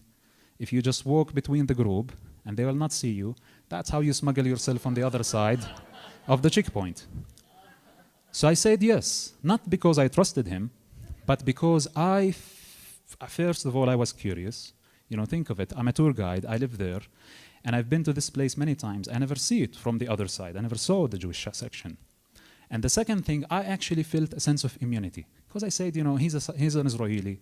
He talks to the soldiers. He knows them. If anything goes bad, it's upon him. He has to deal with it. So I followed what he said. We walked together as a group. The soldiers didn't see me. And now we are on the other side sitting. And he began to talk to us. And very much like what I'm doing right now and what Rabbi Hanan did, he began by telling us the story of his life. What brought him to be who he is and what he's doing there. So I will quote a little bit from him and I'll tell you how that affected me that day. So he said, that he was born here in the US, and he grew up as an American Jewish citizen, and he made sure to explain to the group that he had a very good life here, and he didn't leave the US because of social or political pressure or economical pressure, but he rather left and traveled thousands of miles away to live on that land because that's how he's fulfilling his Jewish identity. That's how he's meeting his identity. Now, to me, to listen to this as a Palestinian, it was obviously, he's talking from a Zionist point of view. What do I mean by a Zionist point of view? As a Palestinian, I learned from day one to differentiate between Judaism as a religion and Zionism as a political movement, a political ideology that wants to convince Jewish people to come to the land and live on that land. So I'm listening to him. I'm not expecting something different, but I'm just listening and trying to observe and deal with and process the things that he's saying. And then he say two things about the reality, the situation that we are living. He's describing it. And the first thing he said, there is no occupation. There is no occupation. The return of my people, meaning the Jewish people, to the land cannot be described as occupation in any way. And I said in my mind, what did just he say? Like, what he is talking about, I did not really understand. I couldn't process. I'm serious. I couldn't understand what he was talking about, because to me, I was like, doesn't he know that we live under Israeli army control and we live under Israeli military, but we cannot be Israeli citizens. Even if we want to be Israeli citizens, we can't be. And at the end of the day, Israel is controlling this part, but like we are not part of Israel. Because to me, the question of occupation was mostly a political and legal question. And when he said there is no occupation, I was like, what he's denying, what he's trying to deny. This is, in my experience, undeniable. And it was the first time in my life I will hear someone denying the occupation. And the second thing he said, following the first point, there is no Palestinian people. And there is no Palestinian people, as if there is no Palestinian nation. And the Palestinians who are just living there are just Arabs. And they have 22 Arab countries that they can go live there. Now, I was more familiar with this point. It wasn't as shocking as the first one, because I always grew up learning that Zionism and Zionist leaders and pioneers have always claimed a land without people for a people without land. They were telling, in the 19th century, a lot of the Jewish communities in Europe, a land without people for a people without land. But if you are interested, the origin of this line, this sentence, did not actually came from Jewish Zionist leaders. It came originally from Christian evangelical thinking, who wanted to push Jews out of Europe, to Palestine for messianic visions and goals. And so Christianity have to do in this. It's not completely, it's not completely really out of it. So I was more familiar with this denial. Of course, they deny us. I say to myself, from the beginning of the conflict, they deny our mere existence. But now the group is a little bit confused. There is no Palestinians, there is no occupation. Why there is a conflict? What the conflict is about? And they get to ask him the hardy questions that they wanted to ask. This is what they wanted originally, a settler perspective. They wanted to ask these hardy questions and challenge him. And now we end the meeting and we are back on our way back to Bethlehem. And I'm just thinking of this encounter, of this meeting I just had, and it dawned on me that this Israeli settler that I just met with was the first Israeli that I met in my life. Now, if you don't understand what I say, or what I just said, I mean that until then, all of my life, the only Israelis I dealt with, and I met in some sense, were the Israeli soldiers. And I never ever in my life met with an Israeli civilian. Yes, I understand, he's a settler, but still, to meet with someone from the other side and to listen to his story and who he is, it was the first time in my life. But the sense of denial that I heard and I left with was so strong that I said in the very minute I met with the first Israeli and the last one. I'm not going to meet with any one of them after this. So, as I hinted before, on the same day I met with Rabbi Hanan, and this is how it went. So I'm taking the group, and I understand we still have one more meeting to do. And that meeting in a place called Roots. And I thought that the meeting is supposed to be with another Israeli settler from that area between Bethlehem and Hebron, and that's why we are meeting. But then I read that there are Palestinians involved. It gets weird to me. I don't really understand it. I talked to the guy who works with me, my colleague, on the phone. I asked him, Saeed, explain this to me. I really don't get it. this last meeting, and he said, you know, Roots is an organization that has Palestinians and settlers. And I was like, what they are doing? And he said they are talking about peace. That sounded like the most ridiculous, the most dangerous, and the most suspicious thing that I can hear in my context. And now I want to go there, not so much because I'm looking forward to meet with the Israelis in this organization, but to meet with the Palestinians and telling them, what are you doing? So I arrived with the group there. Ali, that you saw in the video, wasn't actually there that day. He was supposed to meet with us, but for some reason, an emergency, he wasn't there. And it was only Rabbi Hanan. And we sat, and Rabbi Hanan received us, and he welcomed us, and he started to tell us the story of this organization and the story that he shared with you tonight. In the very first 10 minutes, when he was talking about his identity, his connection to the land, the 3,000 years connection, the 2,000 years in exile, coming back home, it was very, very difficult for me to listen. And I was saying to myself, why I'm still sitting? Probably, you know, the bus driver that was us is sitting outside in the bus alone. I should just like go and sit with him. And I wanted to do that. I was like, it's the end of the day, I'm tired, I'm bored, you know, I will not say anything about the reality. And then I didn't leave for many reasons, but one of them, I think it's important to share. I felt it's only unfair, and it's also too early of me to just like be leaving and not listening until the end and be judging so early on the person who's talking right now. It's not that I was expecting that he will necessarily say something that I will like or something positive. Just like I have to listen. I have to listen no matter what, even though I don't like it, even though it's challenging. But you know what? I said to myself, maybe the person who's talking right now, he will say something that's how I thought about it. He will say something that will represent the truth, the reality, what's happening, and not just stories from the past and from history. And then Rabbi Hanan, unexpectedly, he began to tell us his story of finding out that there's another people here, and that we live under different conditions, and we live under occupation. We have a different name. We have another story that's going on. And shared with us the stories that he shared with you tonight, and even more. And the more he shared with us those stories, it became very, very challenging to me. It became interested, but very challenging. I wasn't expecting him to talk this way. Now we go back on the bus, and all of the group asked me one question. What do you think about our last speaker? And I didn't really know what to answer them. But then the group told me, this is what they want to tell me, we are confused. How could it be that he's a settler and talks about the occupation? He's a proud Zionist, but talks about a catastrophe of another nation. How could it be? It's so contradicting. And I honestly didn't feel for a second there was contradiction here. So after I met with Rabbi Hanan and listened to his story and to the things that he said, I felt there was a lot of recognition and a lot of empathy. Two things that usually Palestinians and Israelis do not share. Don't give one to another. To recognize the other side, that they have legitimacy, to even dare to have empathy to them, to their situation, to who they are, what they are going through, that doesn't happen. And unlike the sense of denial that I left with from the first meeting, here in my second meeting, I have this strong feeling of recognition and empathy.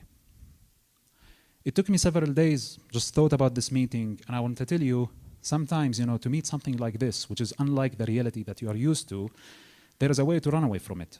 And that way, it was a voice in my head. You know, you met someone nice on the other side. That's what I was telling myself. But don't forget, most of the other side is not like him. Maybe, you know, just remind yourself. But I didn't allow this, I think, idea, because I saw it as a way of running from responsibility. What is that responsibility? When I heard Rabbi Hanan, and when I heard about his story and I talked to him, I felt that I can talk to someone on the other side. I found potentially a partner on the other side, someone I can talk with and I can listen. And that came with a sense of responsibility, meaning to me, if there are people on the other side like this, I should seek out and look for them. I shouldn't be just running away and completely, you know, ignore them. Rabbi Hanan said a nice metaphor at the end of his story that he didn't use tonight, but he talked about something from Jewish mystical learnings about like how people deal when they are actually facing a different truth from the truth that they are used to, from their own truth. And usually people reject it. Very often people actually, if we picture that truth as a flame, people ignore it by spitting on this flame and put it out. But if you want to be godlike, if you want to be in a right position, you have to collect as much as you can these flames of truth. I thought about that deeply. You can say that meeting with Rabbi Hanan and listening to him was the first time that I was introduced to his side identity and to their story without this story being used or weaponized against my own people, against our connection, used to deny our story and our connection and our conditions. That allowed me to think about the legitimacy that they have. As Rabbi Hanan said, it's not easy. What do you mean, do you want to accept the other side legitimacy? While there is still occupation and there is conflict and there is death and killing, it's so hard. But I will tell you, obviously, I joined Roots. And the reason, of course, many reasons I joined Roots for, but the main reason I felt that I should join Roots is because I found out about a group of Israelis and Palestinians who live through the conflict, who live through the situation, but they work together so hard to find a way forward. And more than that, it goes back to that question when I was 15 years old and thinking of ways of resistance. In my reality, it seemed to me that the only path of resistance is a one where people killing one another. It's unfortunate that this is the reality. But I felt for a moment that I could find a different framework, an alternative way of resistance that we both can fight this reality and change it for another one, a better one. But this time, it's not only about my side, it's not only about my people, it's also about the two sides, the two people together. So this is why I joined Roots. The last thing I will close with, the core of the philosophy of this work basically says that for peace ever to happen, political agreements are good, but they are not enough. Because what will hold these political agreements will be the people on the ground. And what will allow the people on the ground to hold those agreements will be a process of reconciliation, meaning when one starts to accept the other. That's the core of the work we are doing. We are basically thinking that peace will be the result of reconciliation between the two identities in that land. And that requires change as well in those identities, the way how we practice them, in a very exclusive way, in a way that's based on denying the other side.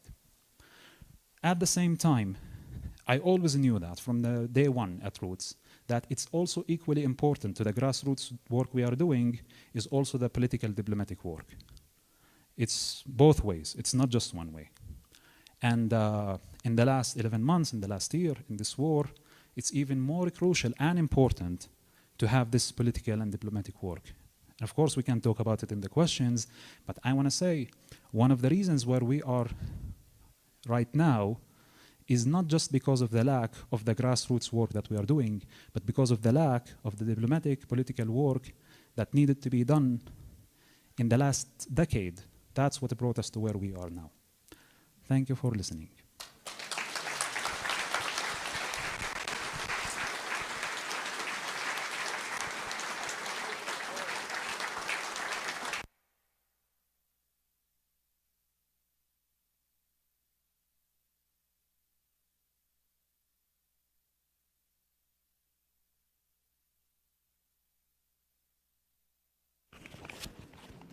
Thank you both very, very much. I know that some folks are leaving.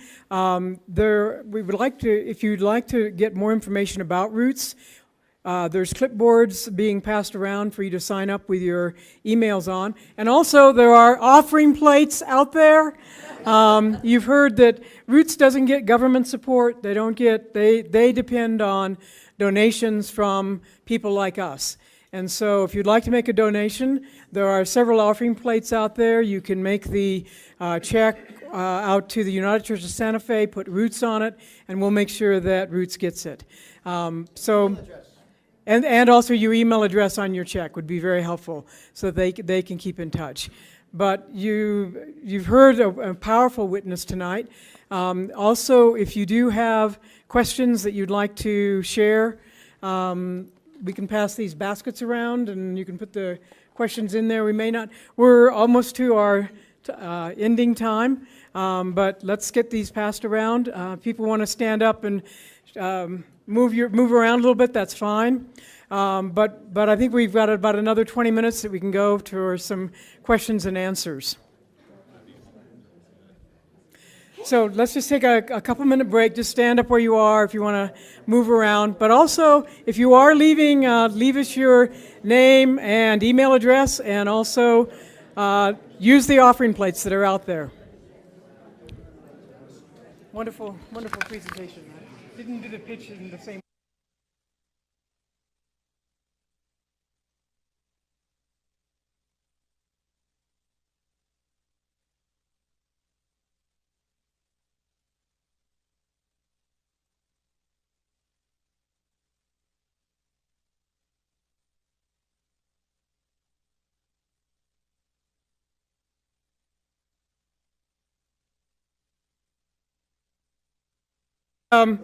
Please sit down where you are.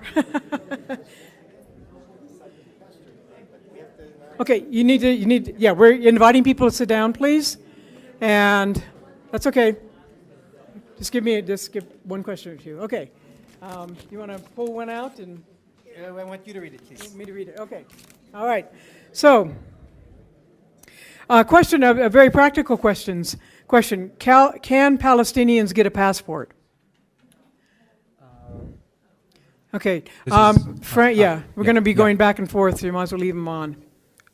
Okay. Okay. So, should I answer the question? Yes. Okay. Yep. So the answer is yes. In the Palestinian Authority now, since 1995, the Palestinian Authority, since it was established, we have a Palestinian passport. The passport depends also, requires how much countries actually recognize the state of Palestine, because if there is less countries recognize it, it will make it hard for us to travel. But there are more countries today that recognize the state of Palestine. So yes, I have a Palestinian passport issued by the Palestinian Authority in the West Bank, by the Palestinian Authority. But it says on the first page that this passport was issued based on the Oslo Accords that was signed in Washington, D.C. in 1993, which means that in this current time of uncertainty that we live in the West Bank, if Israel goes further ahead and annexes the West Bank, that's going to be a very bad outcome, or something we think that it will happen. We have not happened, but to dismantle the Palestinian Authority means that this passport also can just like be taken away and not be recognized, and yes. So the answer is yes. All right. Second question. Does one state or two states offer the greatest hope for peace in Israel-Palestine? Roots has a political vision that says we believe in a new social and political reality that recognizes both sides' connection to the whole land from the river to the sea, and grants Israelis and Palestinians dignity, freedom, security, human rights. We don't take the position of what political configuration will actually bring us to that state. There are some in Roots who accept and advocate for the one-state solution in different forms. There are some who advocate for the two-state solution. Many of the Roots activists and leadership, including myself and Noor, support the hybrid solution between the one-state and the two-state, which means two states, Israel and Palestine, but not two separate states, rather two intertwined states, intertwined through a confederation, something like the European Union. So that each state is independent, is sovereign. Each state has its own organs of government and has representation in the UN, but they're connected on three levels. Number one, open borders. You can move from one side to the other, Israelis and Palestinians, freely. Number two, open residency. You can be an Israeli and live your whole life on the Palestinian side, the state. You can be a Palestinian and live your whole life in the Israeli state. When you live in the other state, just like in the European Union, you vote according to your citizenship in national elections, but you vote in local elections in the area you are presently living in.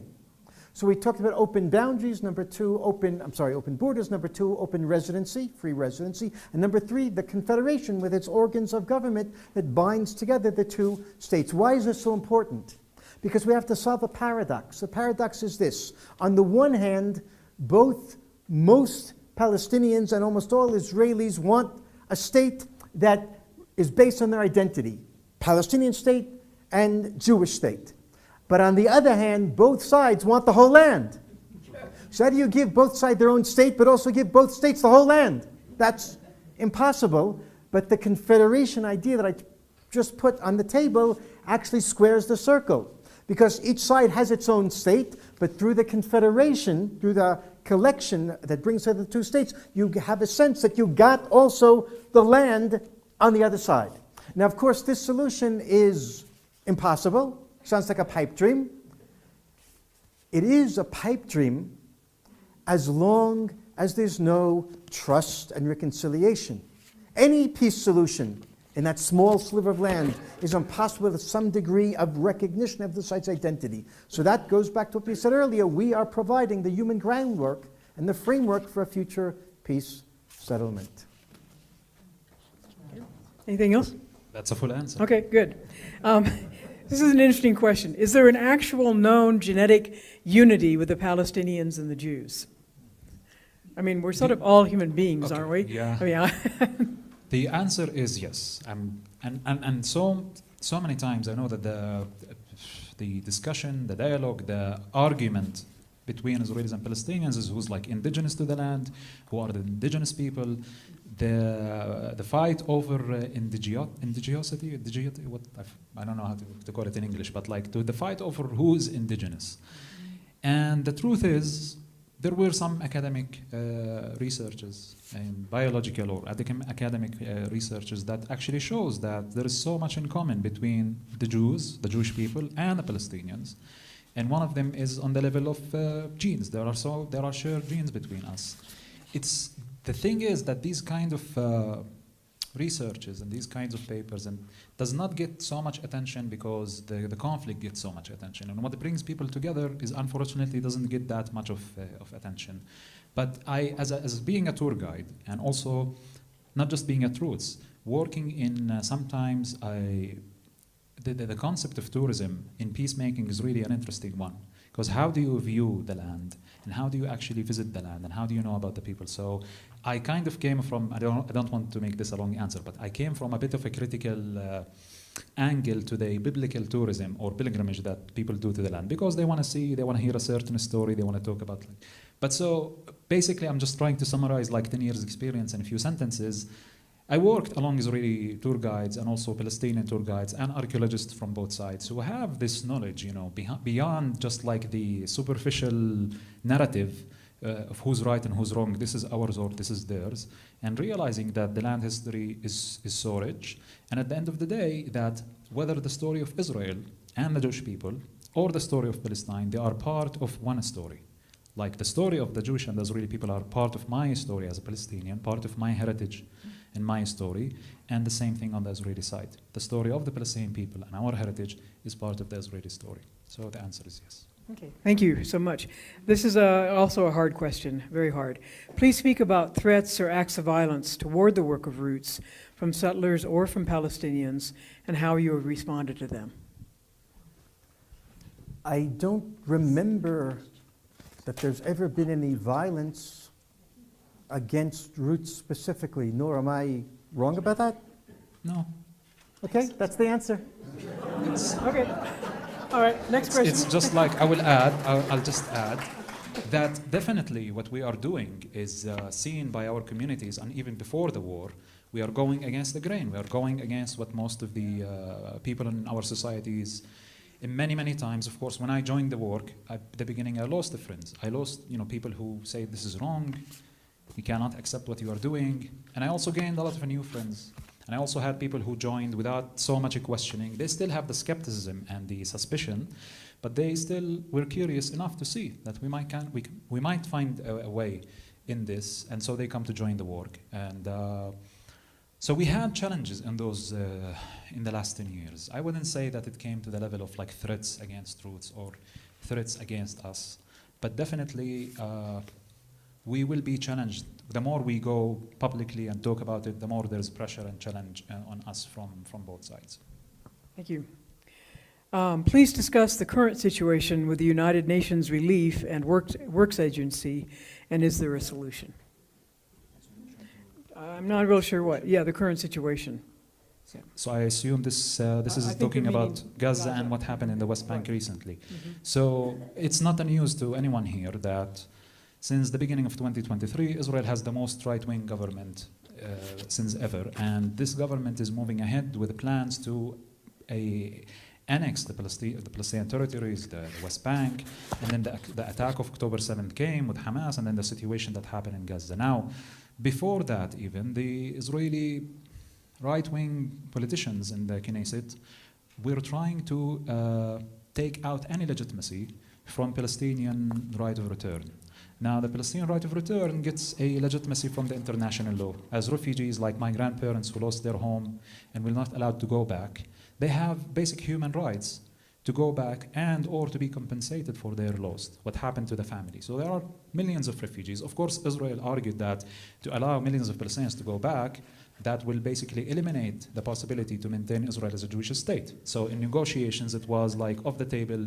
We could not really talk about that, even not the recognition of the problem. So right-wing politicians in Israel, and there are many people in the Israeli society, believe that the UNRWA should actually be, their mission should end and this organization should just disappear because it gives the Palestinian refugees a legal background to their claim. And there was always, of course, an argument against it, especially in the last 10 years, that it has special treatment to the Palestinians, that they are refugees, that they are not treated the same. So that's where that comes from. And I think the United Nations is now, you can see this on the news, I'm not sure how much you see, but like on the news here, but like the relationship, if I can call it this way, between the current Israeli government and the United Nations is the most confrontational, hostile relationship since ever was Israel established in 1948, and that's because Israeli politics have moved further to the right way, to the extreme. That's what's happening. Okay, Hanan, did you want to say anything? That one? Okay. Then I think let me direct this one to you. Do you think that the quote illegal unquote Jewish settlements in the West Bank should leave?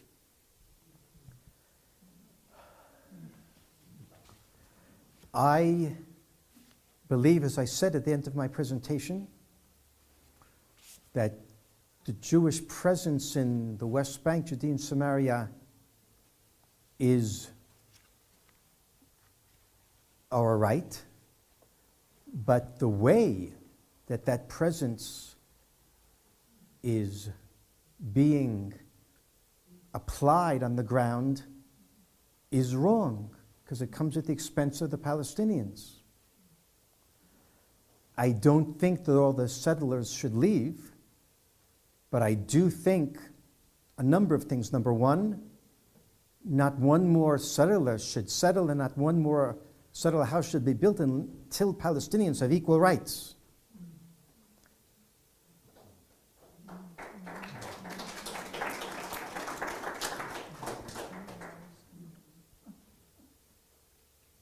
And that means reconfiguring the foundation of the settlement movement. The settlement movement is based upon erasing the presence of the Palestinians, of ignoring them, of taking for ourselves, us Jews, taking for us the best land and the water, and of course freedom of movement. I believe that Jews and Palestinians can live together, but they have, in the whole land, including the West Bank, including Judea and Samaria, but in equality. Thank you. Thank you. Two more questions. How do Palestinians in the West Bank interact with Hamas? Those are... That's the question. Okay. Then there's another question about Palestinian Christians. Okay, so this is, I think, a broader question, like how do Palestinians interact with Hamas? So Hamas is without going to a lot of a long history, but it was established as a Palestinian organization that claims it's opposing the PLO, the Palestinian leadership, on several bases. One of them that when the PLO signed the peace agreement and recognized Israel, and two, when the PLO abandoned a armed struggle or militant resistance, they said that this was also wrong, so they are against it, and also that the PLO is too secular or secular to represent the Palestinian community. So those are the three foundations that Hamas was founded upon: religion, connection to the land and to Islam, armed resistance against Israeli occupation, and no recognition or acceptance of Israel's existence in the land. In the beginning, I would say Hamas was not popular or supported that much because people were, as I mentioned in my story, like my parents, people were hopeful in the 90s that peace will happen. And finally, even if the two narratives, they still each side maintained their own narrative. And I'm not saying there was like the attempt to make full legitimacy to the other side, but there was a level of we will find a way to live together on this land and move on. The fact that that didn't actually happen, and then the second intifada happened, it empowered Hamas. And more than that, just to add one more layer, the Palestinian Authority every day is engaged in what we call in the West Bank security coordination. Security coordination, that means that Palestinian security forces coordinate with Israeli military to try to put down and prevent violent attacks from the Palestinian side against the Israeli side. Now, it doesn't come to zero, but they do a lot of effort to put that down. That started at the end of the Second Intifada. That's, in a Palestinian perspective, what brought the Second Intifada to an end, because again, there was hope, 2005, 2007, this is what I'm talking about, that there will be a peace agreement. Now, that didn't happen, but still, the Palestinian Authority, for several reasons, committed to keeping security. And of course, you can imagine there's a lot of the funding that goes to the Palestinian Authority, and the money that goes also is for the purpose of trying to make stability. It used to be, now there's not really a lot of financial support to the Palestinian government anymore.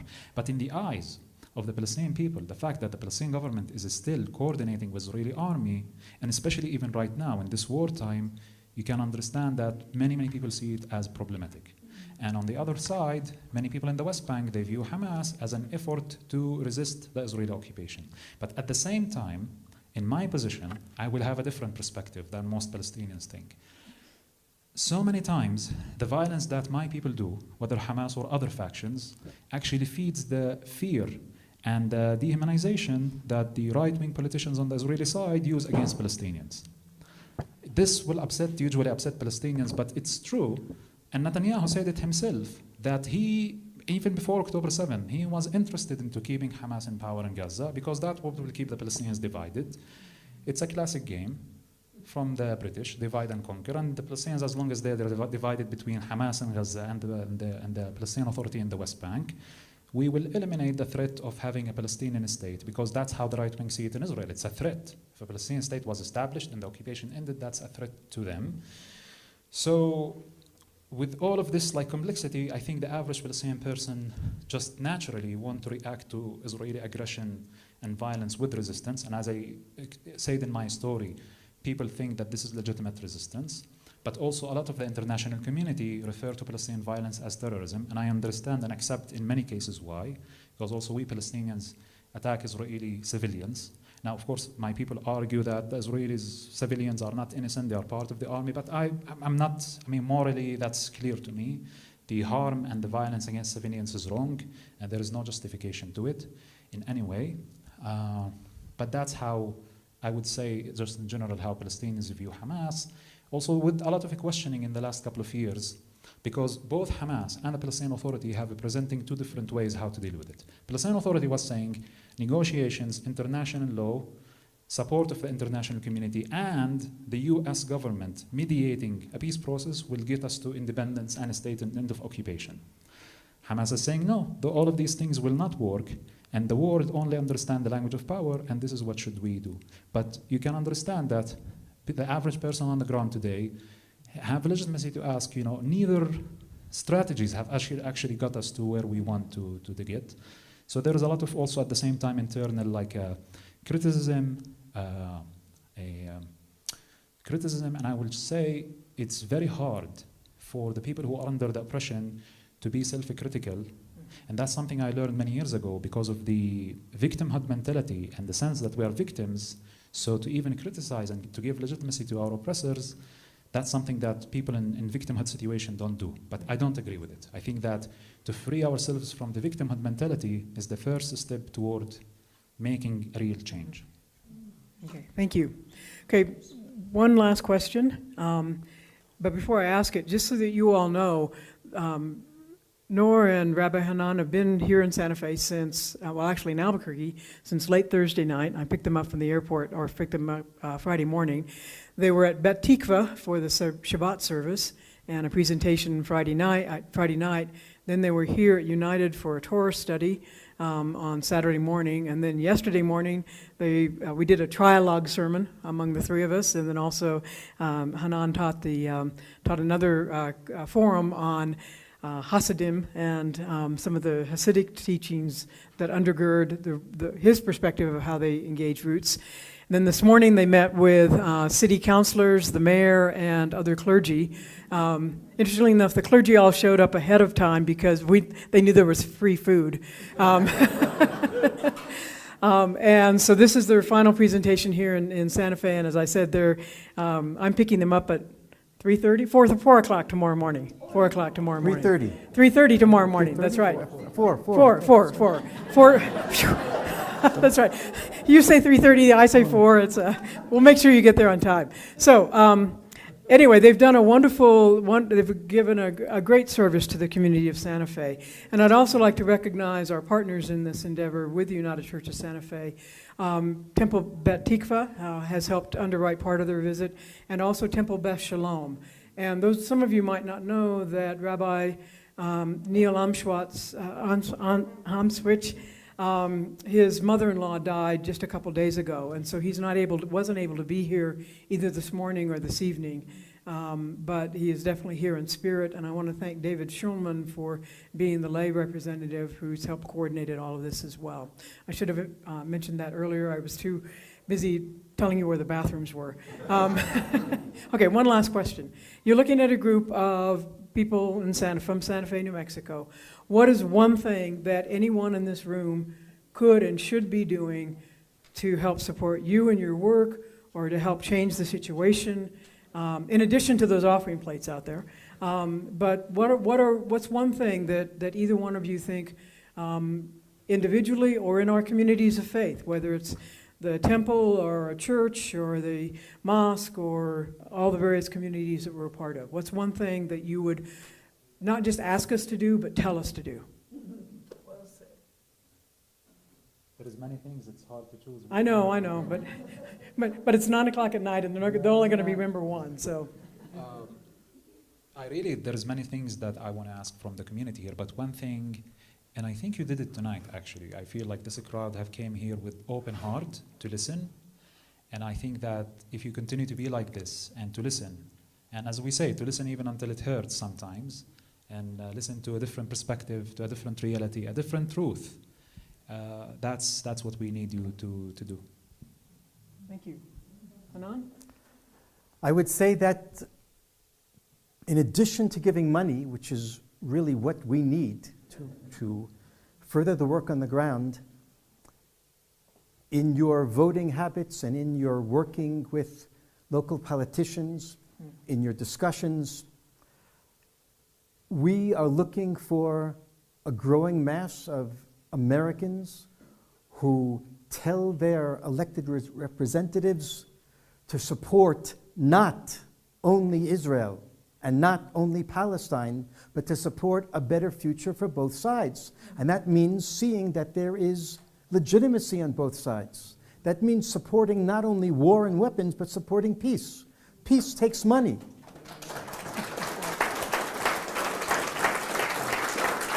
So, why don't we conclude with the pastor's permission? Could I ask people to turn on their cell phones and take some pictures? Absolutely. So those who'd like to take some pictures, there's going to be now 4 slides that answer the question, what can you do? Not just one thing, but 20 things. Before we all dispense, I think we need to thank you, Noah and Hanan, once again. Thank you.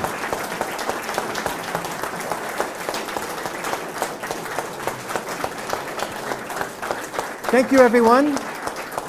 We really do want you to hear what we think you can do. So there are clipboards were going around.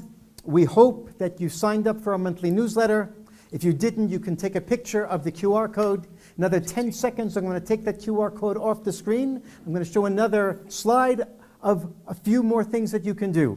Here we go. The website is Friends of Roots. Friendsofroots.net, and it says at the very top, friendsofroots.net. Go to our website, please. Read about our work. Follow us on Facebook, follow us on Instagram, follow us on LinkedIn. Donate to the best of your ability, of course. And it says there at the bottom of the slide, we would really like to be invited to speak in other churches, other synagogues, other mosques, and universities. We come to the U.S. twice a year. Our next trip to the U.S. is February and March 2025. Please invite us. I really request another 1 minute of attention, if that's possible. Perhaps those who are able to sit down, that would be good, so you can actually see the slides. Here's the next slide. You can arrange your Roots just excuse me a second. I want everyone to hear. You can arrange a Roots Zoom presentation in your community.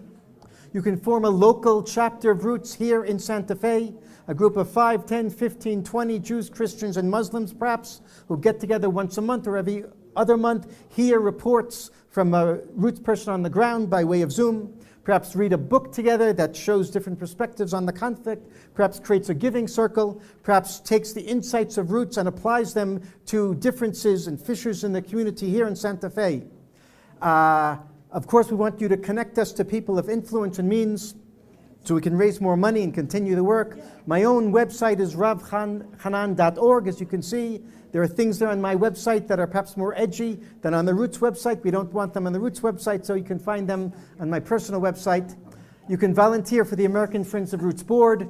We have a group of about 12 Jews, Christians, and Muslims here in the U.S. that meet by Zoom once a month, get reports from the ground, help us with governance, with legal issues, with fundraising, with publicity. We need people of experience in board governance. If you're one of those people with energy and time, please talk to me or write to us. The next slide. We have a campus affiliate. It's called Atidna. We're on now 12 campuses around the U.S. If you have children or grandchildren on campuses, tell them about Atidna. That QR code there can bring you to writing an email. Will bring you to someone who can help you to found the Roots Atidna chapter. Let's skip down a little bit. You can come and intern on the ground with us. And what it says at the bottom there, I'm going to take 30 seconds to explicate. A lot of people spread the bad news on social media. Bad news creates despair. When people despair, they twiddle their thumbs and do nothing. What if everyone in this room took upon themselves to use social media to only spread the good news? The good news of interfaith dialogue in Santa Fe. The good news of building bridges in Santa Fe. The good news of the work of Roots, of bringing Israelis and Palestinians together, or the good news of the other 140 peace organizations that are doing the holy work of creating dialogue and connection. If you spread the good news, people will know that there is good things happening. When people know that good things are happening, they have hope. When people have hope, they take responsibility. And that moves the needle just a little bit. The last slide. Host a screening of the film. You saw the trailer at the beginning about the beginning of our work. You can host the full-length film in your community.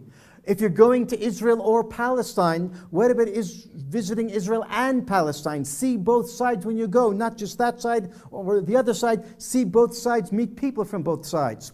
Encourage your family, friends, house of worship to learn the narrative of the other side, to empathize with both Israelis and Palestinians. If you're learning Hebrew, learn Arabic.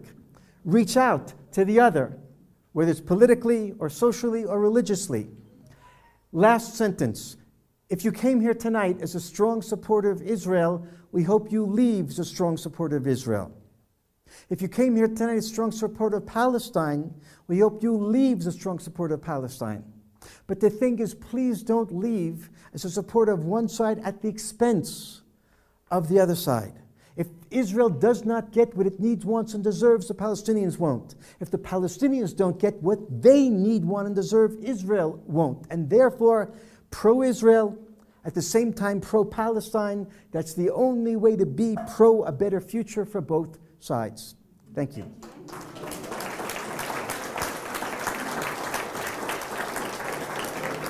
Nice.